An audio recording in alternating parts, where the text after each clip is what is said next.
Exodus 4.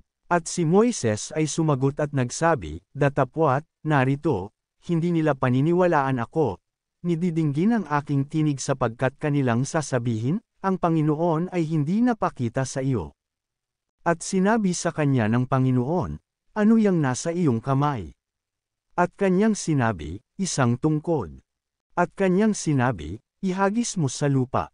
At kanyang inihagis sa lupa, at naging isang ahas, at si Moises ay tumakas sa harap ng ahas.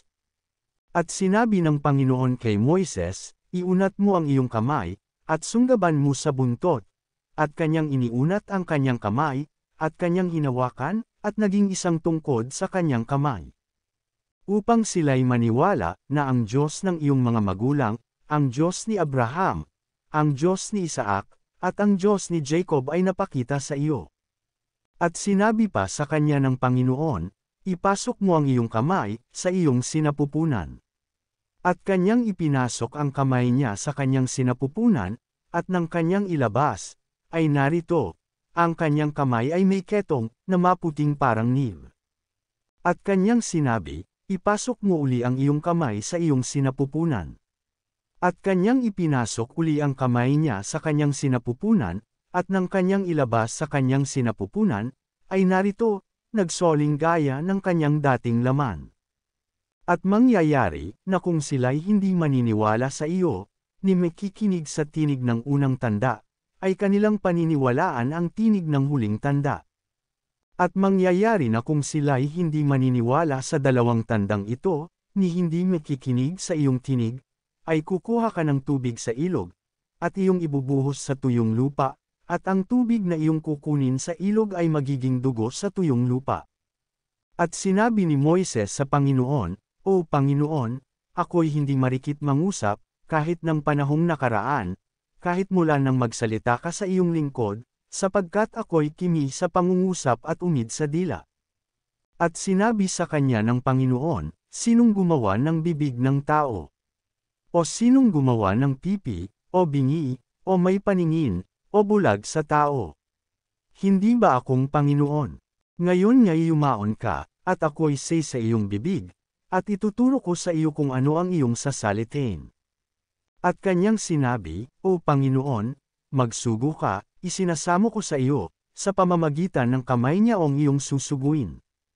At ang galit ng Panginoon ay nagningas laban kay Moises, at kanyang sinabi, wala ba si Arong kapatid mo na Levita? Nalalaman kong siya'y makapagsasalitang mabuti. At saka, narito, siya'y lumalabas upang salubungin ka, at pagkakita niya sa iyo, ay matutuwa sa kanyang puso. At ikaw ay magsasalita sa kanya, at iyong isasabibig niya ang mga salita, at ako'y say sa iyong bibig at say sa kanyang bibig, at aking ituturo sa inyo, kung ano ang inyong gagawin. At siya ang makikipag-usap sa lagay mo sa bayan, at mangyayari na siya'y magiging sa iyo'y bibig, at ikaw ay magiging sa kanya'y parang Diyos. At tatangnan mo sa iyong kamay ang tungkod na ito, na iyong ipaggagawa ng mga tanda. At si Moises ay yumaon, at bumalik kay Jethro na kanyang biyenan, at nagsabi sa kanya, pahintulutan mo akong yumaon, isinasamo ko sa iyo, at bumalik sa aking mga kapatid na nasa Ehipto, at titingnan ko, kung sila'y nabubuhay pa. At sinabi ni Jethro kay Moises, yumaon kang payapa. At sinabi ng Panginoon kay Moises sa Madian, yumaon ka, bumalik ka sa Ehipto, sapagkat namatay na ang lahat ng tao, na nagmimithi ng iyong buhay.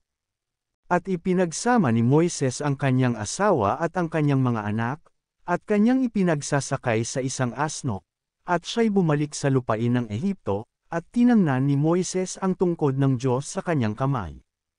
At sinabi ng Panginoon kay Moises, pagkabalik mo sa Ehipto, iyong gawin nga sa harap ni Faraon ang lahat ng kababalaghan na aking itiniwala sa iyong kamay, datapwat aking papagmamatigasan ang kanyang puso, at hindi niya tutulutang yumaon ang bayan. At iyong sasabihin kay Faraon, ganito ang sabi ng Panginoon, ang Israel ay aking anak, aking panganay. At aking sinabi sa iyo, pahintulutan mong ang aking anak ay yumaon, upang siya'y makapaglingkod sa akin, at ayaw mo siyang payaunan, narito, aking papatayin ang iyong anak, ang iyong panganay. At nangyari sa daan, sa dakong panuluyanan, na sinalubong ng Panginoon siya, at pinagsikapang patayin siya. Nang magkagayoy sumunggab si Sephora ng isang batong matalim, at pinutol ang balat ng masama ng kanyang anak, at inihagi sa kanyang paanan, at kanyang sinabi, tunay na ikaw sa akin ay isang asawang mabagsik. Sa gayoy kanyang binitiwan siya. Nang magkagayoy kanyang sinabi, isang asawa kang mabagsik dahil sa pagtutuli. At sinabi ng Panginoon kay Aaron, pumaroon ka sa ilang na salubungin mo si Moises. At siya'y pumaroon, at nasalubong niya sa bundok ng Diyos, at kanyang hinagkan. At isinaysay ni Moises kay Aaron ang lahat ng salita ng Panginoon, na ipinagbilin sa kanyang sabihin, at ang lahat ng tandang ipinagbilin sa kanyang gawin. At si Moises at si Aaron ay naparoon at tinipon ang lahat ng matanda sa mga anak ni Israel. At sinalita ni Aaron ang lahat ng salita na sinalita ng Panginoon kay Moises, at ginawa ang mga tanda sa paningin ng bayan.